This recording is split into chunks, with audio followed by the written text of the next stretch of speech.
Welcome to the Everyone Has a Story podcast. My story today is the story that actually was the emphasis to this particular podcast. I'm just starting out as a consultant. I've been in the health and fitness industry for 20 plus years. I've been a business owner now for probably 5, 6, 7 years. So I thought I'd start consulting. And so I go to my very first client, who was back in Maryland, health club owner. And one of the things that I do for my new clients is I do a complete business assessment. But part of that assessment is I do secret shopping to his main competitors. And during this conversation, my initial conversation with the guy, he told me how there's this one club that just is the cat's meow. This is the cream of the crop. This is the best club ever. And this is his biggest competition. So when I get close to going out and doing my secret shopping, I'm really excited to see this one because he talks so highly of this competitor. And you typically, when you're talking to a health club owner and they're talking about the competition, all they want to do is just say everything bad about him. But this guy just had nothing but good things to say, just said how they do everything right. So I was excited. So I walk in, I'm now Mr. Secret Shopper. I walk in and there's a very, very large, very strong looking male individual standing behind the desk. He had a tank top on, he had a shaved head, and his shaved head had more muscles bulging out of his head than I have in my whole body. I mean, this guy just looked like power galore. And he's looking down at something at the desk. Well, it looked like he's reading something. So I walk up. I don't want to interrupt him. And without making any eye contact with me, he goes, "Yeah, what do you want?" So I'm thinking, all righty, I better stay calm here because I don't want the guy to wring my neck. So I said, might be thinking about moving to the area. Let me look at the club because I'm thinking about joining a health club. Pause, a little bit longer pause. Then about that time, at the top of his lungs, he yells, "Billy!" Scared the heck out of me because I'm not making eye contact. So I had no idea this was even coming. He yells, "Billy." My heart's now pounding. And out of the back office behind the front desk, here comes this guy in a wheelchair. And he goes, "Yeah, what do you want?" So I think that's the common term within employees is what do you want? Because that's what everybody's been saying to me, right? The guy still is not looking at Billy or me, and he says, "This guy wants a tour." Billy proceeds to roll his eyes and says, "Okay, follow me." And I'm thinking to myself, this is the cat's meow of health clubs. So I'm now walking behind the guy in the wheelchair named Billy, and he's going, "Here's our cardio. This is our treadmill. This is this, this is this." He's going to all the strength equipment. He's doing all this stuff. He's not saying anything to me about me. He's just giving me the nickel tour. And he gets to the Smith machine.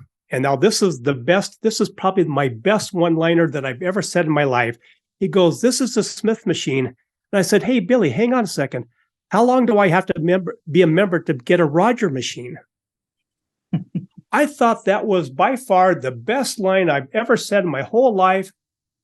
He says, "Over here's this." He didn't even respond. He kept going on the tour. And I'm thinking, my God, I'm not even going to get recognition for the best comeback ever. So he takes me back to the front desk. The guy behind the front desk is still looking down, reading whatever he's reading. Billy hands me a couple pieces of paper and says, "Have a good day." Never asked me my name, didn't ask me anything about what I wanted from the health club. He just gave me a tour, which was all he was asked to do. So I tell this story because before I became a consultant, I had accumulated a whole lot of stories in my life. And I always wanted to know, what should I do with all these stories? I'm a business consultant. I'm a business owner. I've got right now roughly 750 stories in my library of stories. What am I going to do? So that was the impetus of having Everyone Has a Story podcast. So today we're going to talk about how that story appears, because obviously storytelling is part of me, part of my DNA. And I can't think of a better guest speaker to be with me than Deb Church. She was here before, and we're going to talk about really what that means when you have that aha moment in your life and that story appears. So, Deb, welcome back. Thank you. Thank you, Roger. Glad to be here. So, what did you think of my aha moment with Billy and whoever the other guy was? You just cracked me up, Roger. You know, it's like it takes you from that high point and then it's just like, boom. Yeah. You always expect something else. And I always say, you know, when you lower your expectations, sometimes you don't get as disappointed. Exactly. I'll take that as a compliment somewhere. Right. All right. So, Deb, if you guys don't remember, she's an executive coach, she's a coach, and she's a change agent, which I just love the name change agent. So I want to have that title somewhere in my life sooner or later. But Deb, before we get into the podcast, why don't you tell us a little bit more about you and what you do? Yeah, sure. I am currently helping people on a personal level who've gone through change or a difficult life transition. If they have had a series of unfortunate events, or like what I say, like a giant shitstorm who's knocked them off track in their life, help them regain their confidence, regain their power, and get their life back on track. Well, let's start with getting their life back on track by identifying the stories and those aha moments. Mm-hmm. Yeah. So tell me, as a coach and a change agent, what is really what you mean when you say help someone find that story or that story appears? Yeah, I think someone's story is really like their culmination of their life experience or their hallmark of their journey and what has really shaped them into who they are and how they look at the world. So I like that part where you talk about it's the highlight of the journey and the hallmark of the journey as opposed to a destination, because too many of us get caught up on trying to arrive at a certain destination as opposed to realizing that that destination is just a stop on the track as part of the journey. And so why, as a coach, why do individuals need to have that understanding of their story?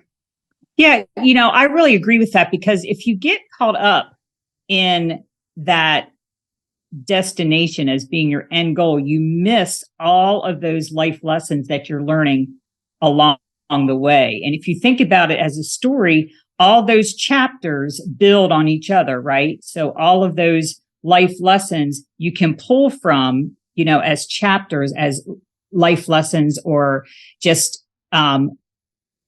building blocks, if you will, along the way. And you don't put so much emphasis on the ending or on the destinations, because there's a lot of life to live between the beginning and the end. And it really, like, your story just really provides your clarity, or I even say, like, it's the backbone of your self-esteem and your confidence, because that's how you learn along the way. And it really provides you with, like, why you do what you do in certain circumstances when faced with decisions. I know with me, a big part of my story, I tell people, like, that famous parable, the tortoise and the hare. I'm a tortoise. I am a very slow and deliberate decision maker because I'm a deep feeler, and I need to get in touch with my feelings and my gut. And I can't do that like on the fly. And that's a big part of my story, because every time that I've made a quick decision, it's never worked out for me, and I've lived to regret it. Other people, you know, they can make quick decisions, but like I said, it's just been a big part of my story. I would say it's a big, important chapter. Honestly, probably several chapters if you want to get right down to it, because I just know that about myself. So when you learn those lessons or those building blocks along the way, you know how you're going to react. Like I said, in life circumstances, or when you're faced with different situations in life, you know how you personally are going to react in those situations. why do we need to know that?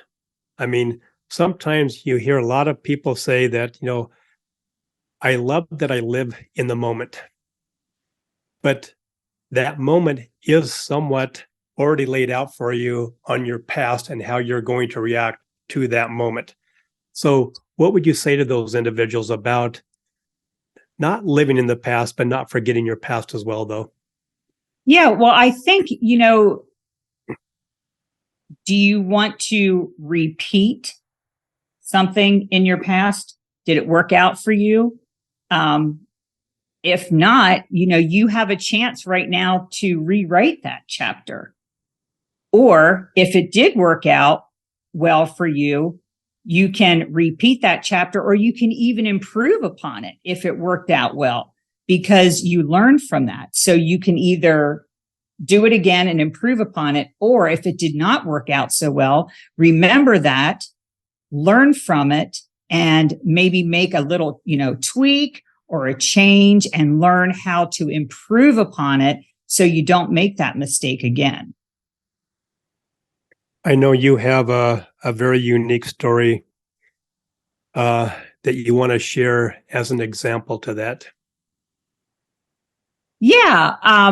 I have, I was working with a client that I'd like to share with you on that. I was working with a client who came and she was taking care of a terminally ill spouse. And she told me that she lost herself somewhere along the way. And when you look at somebody and you can just tell that the light has gone out of their eyes and they're going through the motions of life. And she had been through grief counseling. So she processed that part of her situation in the moment, dealing with her husband's illness. But as far as herself, she had told me that the woman she used to be was no longer there. And she really liked the person she used to be. But she didn't know how, she didn't know when, she didn't know where she went. And I was asking her, okay, what was it about her that you liked? What were the qualities about her that you really admired? And so we made a list. And she said, she was creative. She really enjoyed being part of a team professionally. She thought that she commanded respect when she walked into a room. She was so organized. She really enjoyed being in control. She didn't feel like she had any of those things right now. So even though she couldn't work outside the home right now, what could she do that she could get those things back? So we started little by little making a list of certain things. And she was very creative. She was a very good artist. So she started sketching again. She started painting again. And she put those things out on social media. And friends told friends about her artwork. And some people wanted to buy her artwork. And she said, "Whoa, can't do that. I've never sold this artwork. It's just for me." And I said, "But look, people want to buy this artwork." So she started doing a little bit more of that. And she said, "Wow, I'm really feeling creative again. I'm feeling in control. And this is something that I can do at home." Then I'm a big believer, and you put things out into the universe, things are going to come back. So once she put that out there, a former coworker bought a business, saw what she was doing, and said, "Hey, how about if you start doing this on a part-time basis? You can do it from home." She started doing work on a project contract basis, very part-time. And guess what? Little by little, that person that she liked started coming back again. She felt like she was part of a team. She was doing that creative work again. She was commanding respect. She was a little bit, feeling more organized. And then week by week, every time I saw her again, she was feeling more confident. She got her power back, and she started dressing differently, putting on that makeup, getting her hair done again, getting her nails done. And I said, "Girl, you're coming." So she found herself again. Now, that is a great example of the story appearing. Yeah. Now there's a lot of people out there who have faced a lot of loss over the last couple of years with COVID. Yes. They have rethought their lives, their professions. There's the great resignation going on, or the quiet quit going on. And so I'm going to assume, because I'm not the coach and I'm not going to proclaim to be a coach, but the fact is that some of these people who are leaving, quietly quitting, going through the great resignation, whatever you want to call it, they have stories that need to appear, right? So why is it relevant to them, especially today, to those specific communities where people are just unhappy with whatever's been going on, and it's so tied up inside them that aha moment, that story hasn't appeared yet? So why is it relevant to them? I think it's really relevant today, particularly because the world is just changing so fast. And it's so different today than it was in our generation, right? And we need to figure out ways to adapt, because we're just not used to that. People aren't staying in the same job, like you said, for 30, 40 years and retiring from the same job like our parents' generation. So the first thing I think people need to do is to really become aware of their story. And I think that is so important. And I think it's a big disconnect, is a lot of people don't take the time to really know themselves and to really understand their own chapters in their story. And for me, I'm a big meditator. So I feel like I'm aware of my story and my chapters in my story. But other people, they don't meditate or whatever, but a lot of people understand themselves in different ways. So I think it's important, however you understand yourself and your story, to take the time to do that, whether it's on a daily basis or, 3 to 4 times a week. Some people find it through exercise. Some people find it through journaling, writing down their thoughts. Some people like that quiet time in the morning with their cup of coffee. Some people take long drives, and process their thoughts. But I think it's so important to reflect on that and to know your story. So when the time comes to make those decisions, like you said, with the great resignation or whatever is going on in the next step and the next action step, you have to know your part in it. You have to know your boundaries, what you were able to tolerate, what you're not able to tolerate, before you can make those crucial decisions. So that's interesting. So now let's go to the flip side of that equation, and the organization itself and the culture of the organization. Why is knowing that story, or let me first ask, is it important for the organization itself, the big, wide, business structure? Is it important for them to know their story and to make sure that story, that necessary story, appears just like in individuals? Yeah, absolutely. I think in any organization, there has to be some sort of human, I always talk about like a human connection. Is that organization making an effort to have that human connection with their employees or a team, and of course, they always talk about the top down, but is the team making an effort to be together? Is it a cohesive unit? I had a client who came, and she was saying how unsatisfied she was with her job, and she was just ready to, just give it up. Even though it was going to be a financial hardship on her family, she was just done. She couldn't stand it. It was just, everything was in disarray. It was just so disorganized. And I said, So you can't stick it out any longer, even though you need the resources. And she said that her direct manager, all he did all day long was put out fires. He was a nice guy, but all he did was put out fires. And she said that everybody was so unhappy. The whole team was so unhappy. So I said, how about ideas from everybody else? And she said, he just doesn't have the time to relate to us. He doesn't have the time. He wears so many hats all day. And so we came up with this idea. How about if you showed him in a staff meeting and his manager about all the different hats he wears? Bring in different hats, right?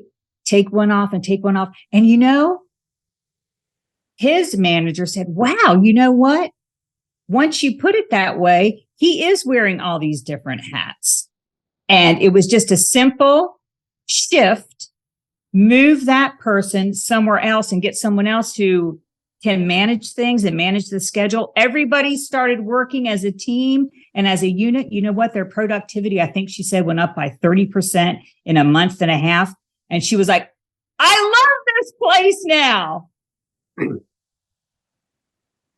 Now, and what's the beauty of that story is that all the different levels of the organization saw the result, saw the change, and the direct result was measurable. You said, 30% increase in overall business. Yeah. And now you've got, at least we know of, one much happier employer who was really contemplating leaving. Those are the real life examples. Right. I mean, that's really what this is all about, on not just individuals, but even the company, the organization as well, really understanding their story, making sure that it appears, that everybody knows it, and good things will happen as long as it's a good story, right? So I want you to put your coaching hat on now and tell me, what are the ways that these organizations, just like what you walked you through with your client, what ways can they make this happen where their story, the appropriate stories, start appearing?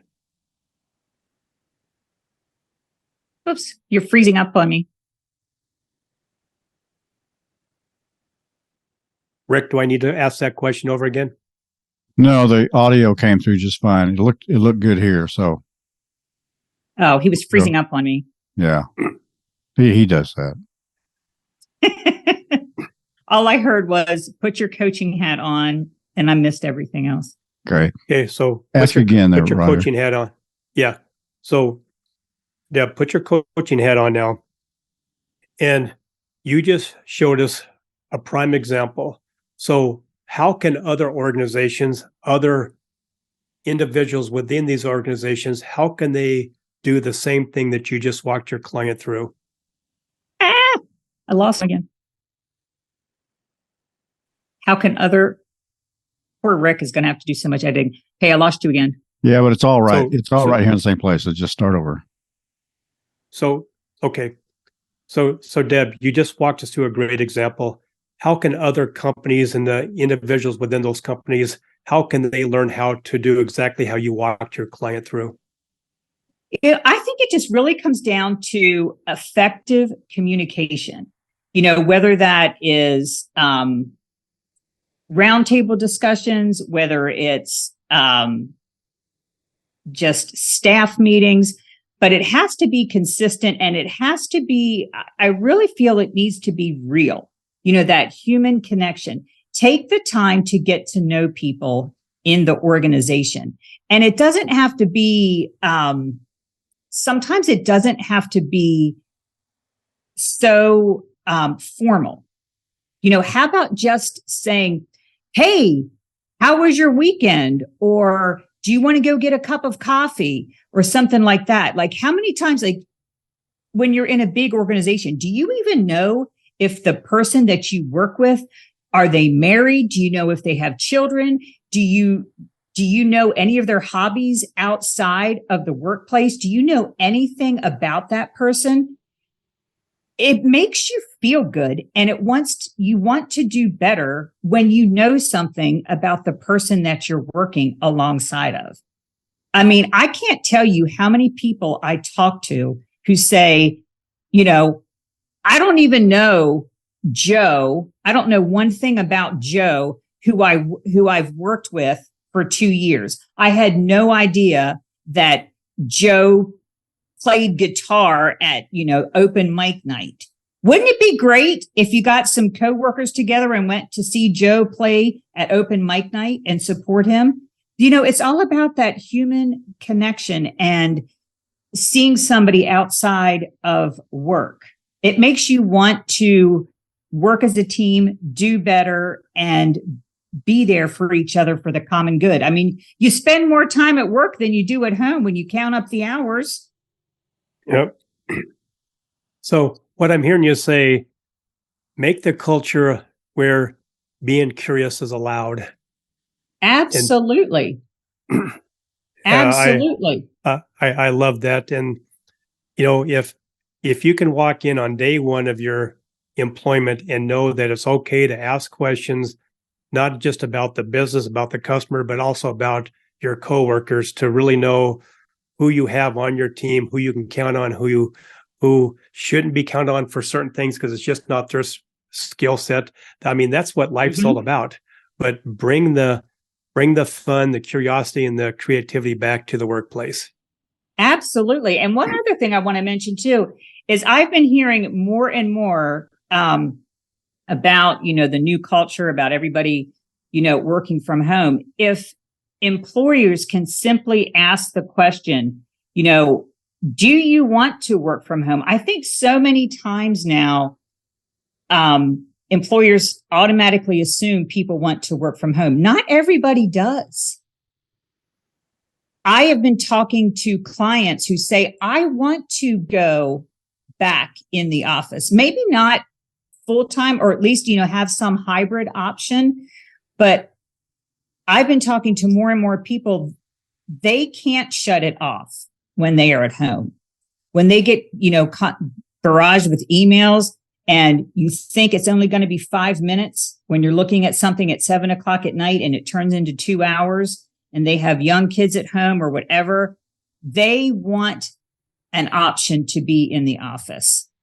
And I think so many times employers now are assuming that everybody wants to work at home, and not everybody does. And I think if you set that at the outset and put the expectations out there, it would be much nicer than to just assume something. Yep. I love that. I'm going to take your suggestion there and take it to the health club industry. A lot of people bought home fitness equipment, because it's hard for them to get out of the house and get motivated to go to another place, right? So they buy this equipment for the home, and the old joke is it's now the clothes hanger where after you do the wash, you hang your clothes up to dry or whatever like that. It's not even being used for home fitness equipment anymore. And it's the same thing about saying, oh man, I would love to do my job, but I'd like to do it from home. But then everything else gets in the way, and it just becomes stagnant and not useful anymore. So I like that idea about at least having a hybrid option to where you can still get back out, socialize with your coworkers, rub shoulders with them, and get jobs done at the workplace like it used to be. Yes. I like that. So Deb, I can't thank you again for being with me today on this podcast. It was enjoyable as always, but just good, relevant stuff. So leave us with one more bit of advice to take us home. Well, I think your story is as unique and as awesome as you are. And I think that you should be bold and brave enough to accept your past chapters and be excited about the chapters that are yet unwritten, and always, always love and trust the author. There you go. Now that's memorable, and that should be a whole podcast episode by itself. Is loving the author, right? Right. I love that. So, Deb, how can someone reach out to you? Because they should, especially after this great conversation. How can they reach out to you? Thank you.